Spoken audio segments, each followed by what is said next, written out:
ماہنامہ ترجمان القرآن دور حاضر میں قرآن مجید کے پیغام کو سمجھنے کا بہترین ذریعہ تازہ شمارے کی آڈیو ریکارڈنگ پیش کی جا رہی ہے، سماعت فرمائیے۔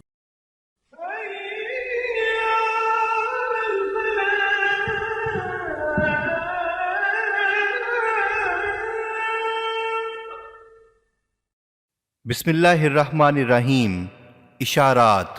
موضوع: معاشرے کا اخلاقی بگاڑ، اسباب اور حل۔ تحریر: ڈاکٹر انیس احمد۔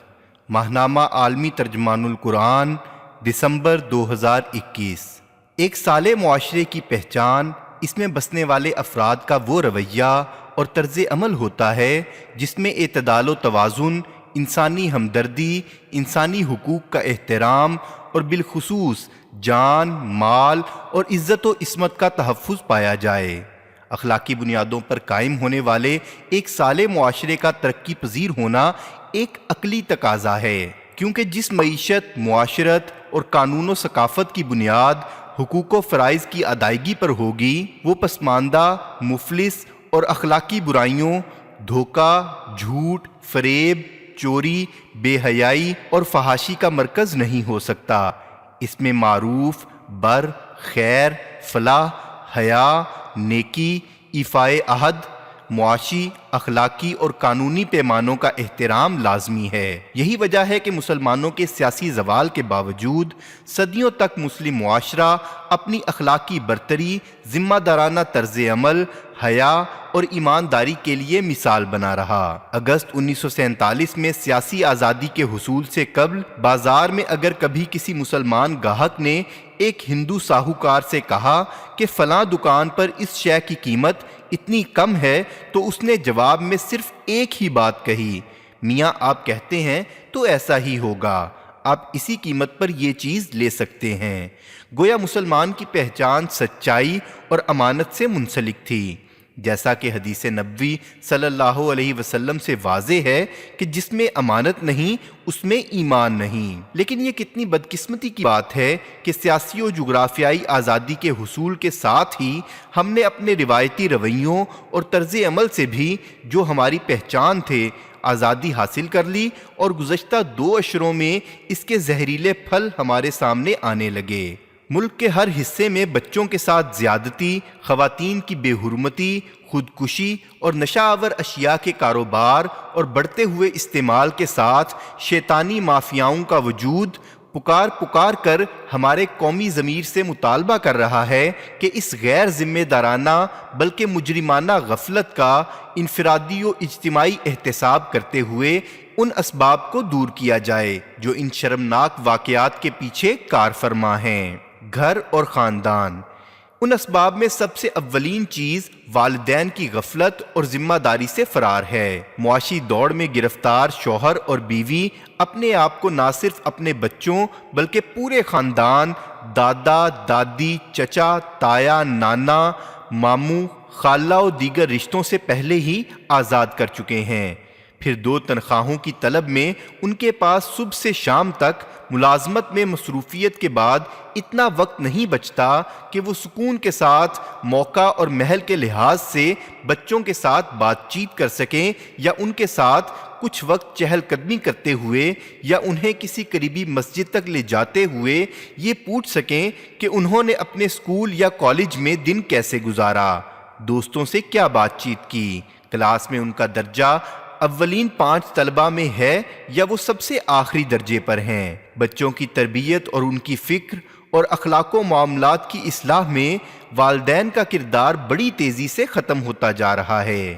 ستم یہ ہے کہ اخلاقی نصیحت تو ایک طرف، ان معاملات پر بھی بات کا وقت نہیں ملتا کہ جن پر والدین اپنی محنت کی کمائی صرف کر کے اپنے بچوں کی فیسیں ادا کر رہے ہیں۔ خاندان کا نظام سکڑ کر ماں باپ اور بچوں تک محدود ہو گیا ہے اور ان برکتوں سے محروم ہو چکا ہے جو گھر میں دادا، دادی، نانا، نانی، خالہ، پھوپھی، چچی اور دیگر قریبی رشتہ داروں سے دن رات رابطے اور سیکھنے کے مواقع فراہم کرتا تھا۔ تعلیم گاہ۔ جو تعلیمی نظام ہم نے ورثے میں انگریز سامراج سے پایا تھا اور جس کا مقصد ہی ہماری نئی نسلوں کو اپنے دین، اپنی تہذیب اور اپنی تاریخ سے کاٹ کر مغرب کی نقالی کے لیے تیار کرنا تھا، آزادی ملنے کے باوجود نہ صرف اسے جاری رکھا ہے بلکہ اسے بہت زیادہ بگاڑ بھی لیا ہے، حالانکہ اسے درست کر کے اسلامی، تہذیبی، قومی اور عصری ضروریات کے مطابق ڈھالنا تھا۔ چنانچہ یہ تعلیمی ادارے مولانا مودودی کے الفاظ میں تعلیم گاہوں سے زیادہ قتل گاہیں ثابت ہو رہی ہیں۔ اس نظام تعلیم میں محض دینیات کا ایک پرچہ شامل کرنے سے کوئی بڑا جوہری فرق واقع نہیں ہوا اور نہ ایسا ہو سکتا ہے۔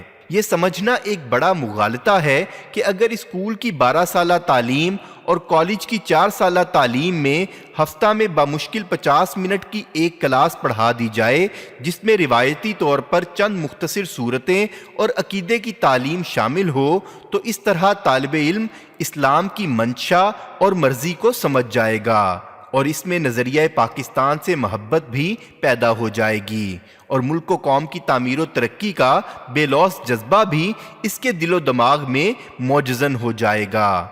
نصاب میں مغرب سے مستعار لی گئی کتب جو لادینی ذہن پیدا کرتی ہیں، ہم نے ان کی متبادل کتب تیار کرنے کی کوئی فکر نہیں کی، نہ اساتذہ کی تعلیم و تربیت کا اہتمام کیا، نہ طلبہ و طالبات کو قرآن و سنت کے فراہم کردہ اخلاقی رویوں سے روشناس کرایا اور یہ سمجھ لیا کہ ہر پیدائشی مسلمان ایمانداری، ایفائے عہد، شرم و حیا اور صداقت و امانت پر خود بخود عمل کرنے والا ہو جائے گا۔ ایک غلط مفروضے پر قائم توقعات کا نتیجہ کرپشن، دھوکہ دہی، ملکی خزانے کے ناجائز استعمال کے علاوہ اور کیا ہو سکتا تھا؟ ابلاغ عامہ۔ یہی شکل ہمارے ابلاغ عامہ کی ہے۔ خصوصیت سے گزشتہ 20 برسوں میں آزادی صحافت اور آزادی اظہار کے نام پر جس طرح تھوک کے بھاؤ ٹی وی چینل کاروباری بنیادوں پر حکومت اور سرمایہ داروں کی سرپرستی میں قائم ہوئے اور انہوں نے ہر جانب سے مغربی اور ہندو تہذیب و ثقافت، الحاد و دہریت اور جنسی مساوات کے نام پر جنسی اخلاقیات کی پامالی کو اپنا مقصد قرار دے کر نوجوانوں کو اپنا ہدف بنایا۔ یہ صرف تفریح کے پروگراموں ہی کا خاصہ نہیں، بلکہ دکھ کی بات یہ ہے کہ بہت سے نام نہاد اسلامی موضوعات پر رمضان کے دوران لڑکوں لڑکیوں کو زرق برق لباسوں کے ساتھ بطور رول ماڈل پیش کیا جا رہا ہے اور کسی کی آنکھ نہیں کھلتی۔ کسی خبر نامے کو اس وقت تک مکمل نہیں سمجھا جاتا جب تک اس میں ایک خاتون پوری زیبائش کے ساتھ خبریں نہ پڑھے۔ ڈراموں میں مرد و عورت کا آزادانہ اختلاط، جسم کے خد و خال کی نمائش اور اشتہارات میں عورت کا تجارتی استحصال ہر ٹی وی چینل کی ضرورت بن گیا ہے۔ اس ماحول میں اگر ایک شخص خود کو پڑھا لکھا، نیم پاکستانی اور معاشرے کے اعلیٰ طبقے سے وابستہ سمجھتے ہوئے کسی ایسے ہی طبقے کی خاتون سے غیر اخلاقی تعلقات قائم کرتا ہے اور پھر اس خاتون کو اذیت ناک طریقے سے قتل کر دیتا ہے، تو جہاں وہ اس گھناؤنے جرم کا ذمہ دار ہے، وہاں دوسری طرف ان تمام عوامل پر بھی ذمہ داری عائد ہوتی ہے جو اس شخص کو اخلاقی بے راہ روی کی طرف لے جانے پر اکساتے رہتے ہیں، یعنی تعلیم، والدین کی عدم توجہی، ابلاغ عامہ اور خصوصاً علماء، مشائخ اور اساتذہ کی طرف سے عصری مسائل و معاملات پر خاموشی۔ قرآن کریم نے بنی اسرائیل اور نصارہ کی گمراہی و فحاشی میں مبتلا ہونے کا ایک سبب ان کے علماء اور راہبوں کو قرار دیا، جنہوں نے یہ جاننے کے باوجود کہ لوگ حرام کھا رہے ہیں، حرام کا ارتکاب کر رہے ہیں اور بے حیائی میں مبتلا ہیں، مصلحت آمیز خاموشی اختیار کی اور اس طرح عملاً برے اعمال میں ان کی مدد کی۔ سوال پیدا ہوتا ہے کہ اصلاح احوال کیسے ہو؟ اسلام ایک جامع، قابل عمل اور اصلاحی نظام ہونے کی بنا پر ایسے تمام مسائل کا عملی اور آزمودہ حل پیش کرتا ہے۔ ہم آج جس اخلاقی زوال اور ظلمت کا شکار ہیں، بالکل یہی صورتحال تھی جب اللہ تعالیٰ نے خاتم النبیین صلی اللہ علیہ وسلم کے ذریعے معاشرے کی تاریکی، گمراہی اور پسماندگی کو بڑی حکمت کے ساتھ اور کامیابی سے ایک ایسے معاشرے میں تبدیل کر دیا جہاں حیا، عدل، احترام، تحفظ، ترقی، فلاح و سعادت معاشرے کی پہچان بن گئی۔ اس اصلاح احوال میں باہمی تعاون و احساس ذمہ داری کے ساتھ معاشرے میں موجود ہر فرد کو اپنا کردار ادا کرنا ہوگا۔ بلا شبہ اس سلسلے میں ریاست کو کلیدی کردار ادا کرنا ہے، لیکن جتنی ذمہ داری حکومت پر عائد ہوتی ہے اتنی ہی یہ معاشرے کے تمام کارفرما اداروں اور افراد پر بھی عائد ہوتی ہے، اور سب کا فرض ہے کہ اپنا اپنا کردار ادا کریں۔ والدین کا کردار۔ والدین کو اپنے اوقات کار کا ایک بڑا حصہ اپنی اولاد کے اصلاح احوال کے لیے قربان کرنا ہوگا۔ ان کے ساتھ بیٹھ کر اور انہیں اپنے ساتھ بٹھا کر قرآن و سنت کے پیغام کو ان کے دل و دماغ میں پورے اعتماد و یقین کے ساتھ جاگزیں کرنے میں صرف کرنا ہوگا۔ یہ کام یک طرفہ طور پر واعظ و نصیحت سے نہیں ہوگا، بلکہ خود اولاد سے قرآن و سنت کے کسی حصے کا مطالعہ کروا کر ایک غیر رسمی مکالمہ کی شکل میں کرنا ہوگا۔ کوشش کیجیے کہ بچے والدین کے ساتھ مل کر اجتماعی غور و فکر کی عادت کو اپنائیں اور اس طرح اپنے دماغوں کو قرآنی اخلاقیات اور پیغام سے منور کریں۔ یہ سارا کام محض تعلیمی اداروں پر نہیں چھوڑا جا سکتا۔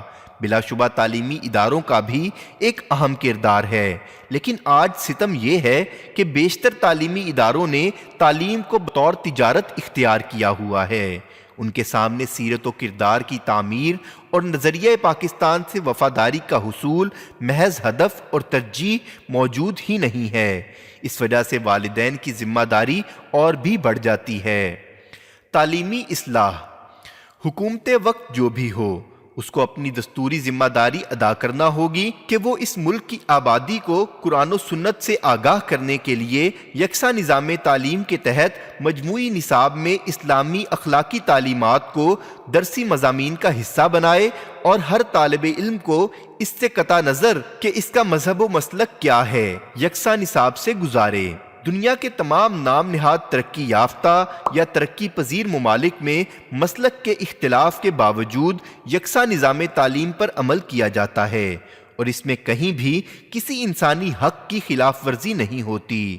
پاکستان میں خصوصاً 3% غیر مسلم آبادی کے لیے ضروری ہے کہ وہ 97% اکثریتی آبادی کے عقائد، نظریات، تہذیب سے آگاہ ہوں تاکہ کوئی ثقافتی تناؤ اور ٹکراؤ نہ پیدا ہو اور معاشرے میں افہام و تفہیم کی فضا پیدا ہو۔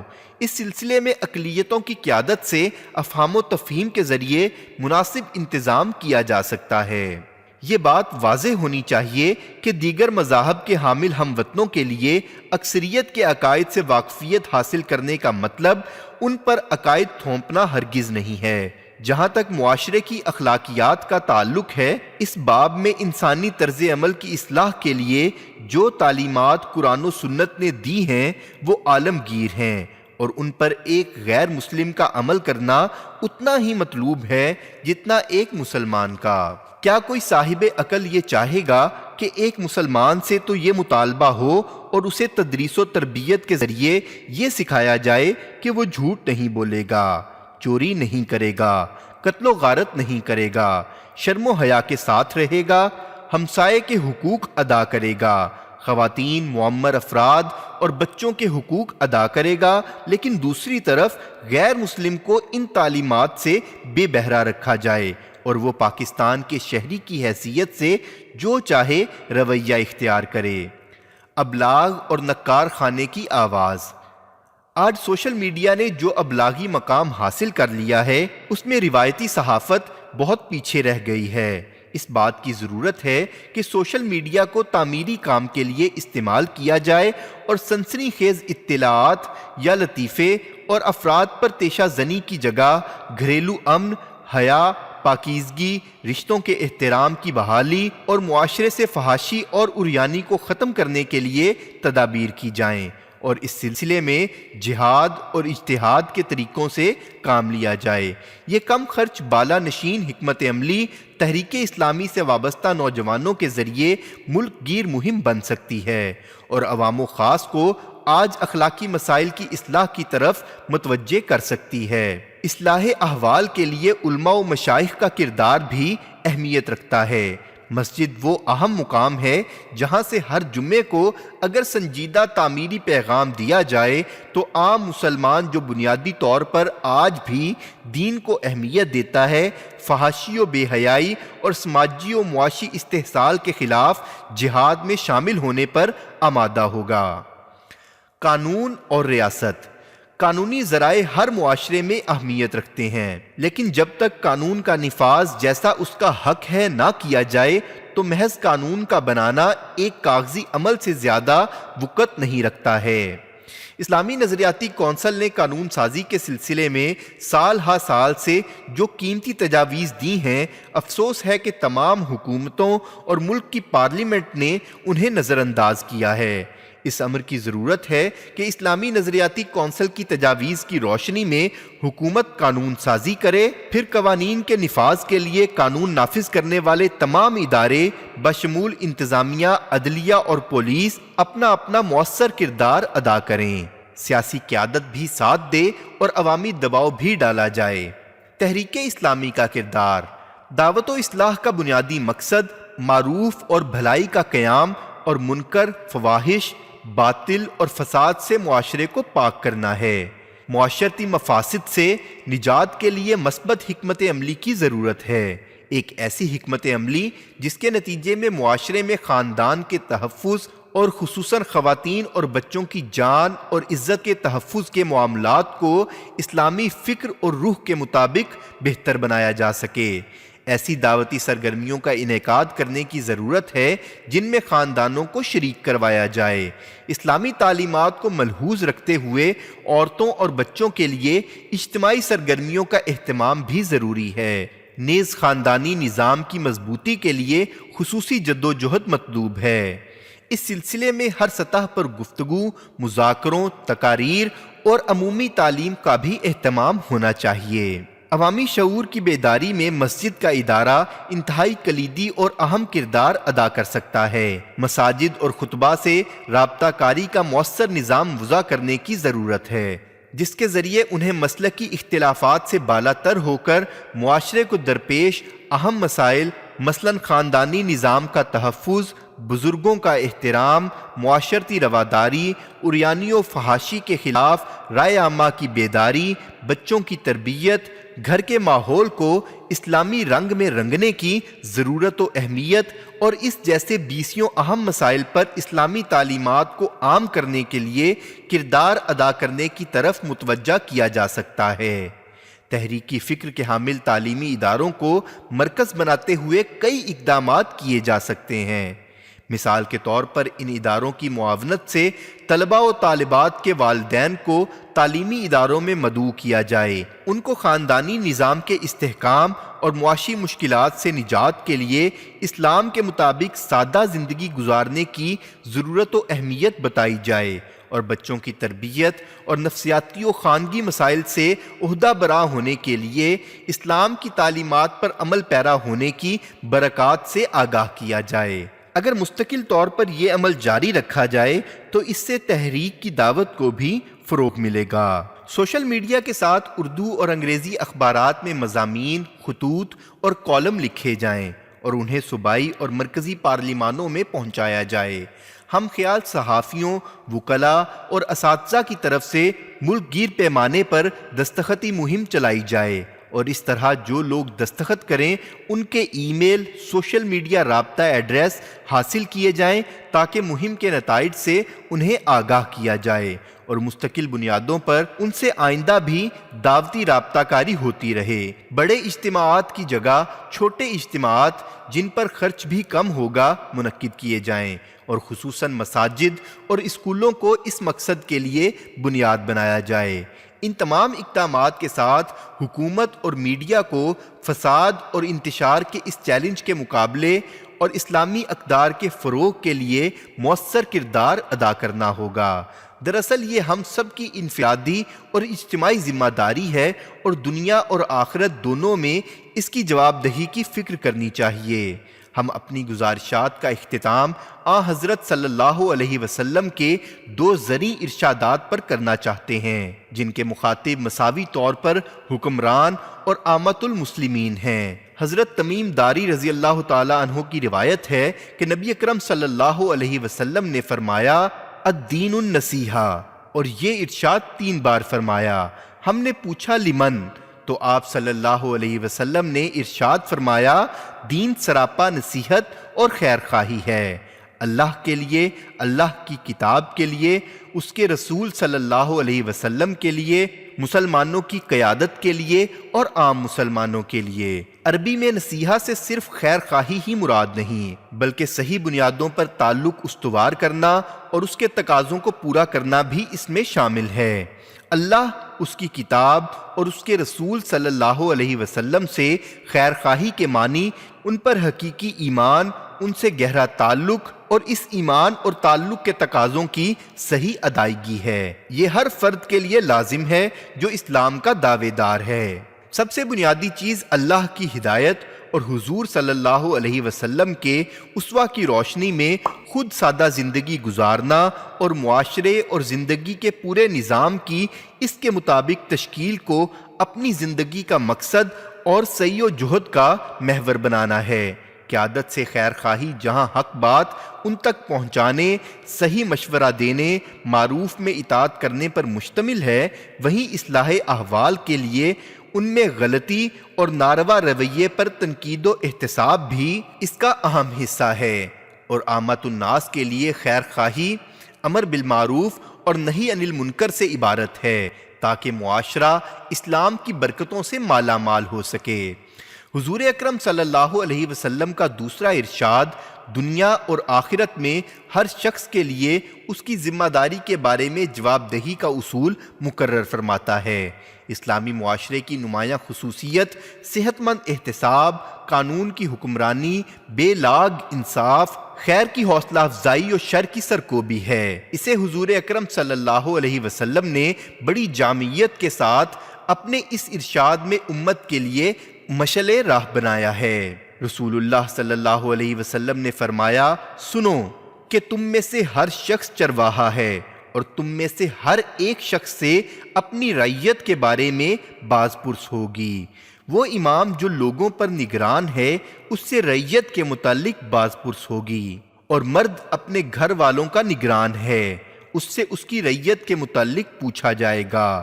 عورت اپنے شوہر کے گھر اور اس کے بچوں کی نگران ہے، اس عورت سے اس کی رعیت کے متعلق پوچھا جائے گا۔ کسی شخص کا غلام اپنے آقا کے مال کا نگران ہے تو اس سے اس کی بابت پوچھا جائے گا۔ سن لو کہ تم میں سے ہر شخص چرواہا ہے، اور تم میں سے ہر ایک سے اس کی رعیت کے متعلق پوچھا جائے گا۔ اللہ تعالی ہم سب کو آخرت میں جواب دہی کی تیاری کے لیے اپنا اپنا کردار ادا کرنے کی توفیق بخشے، آمین۔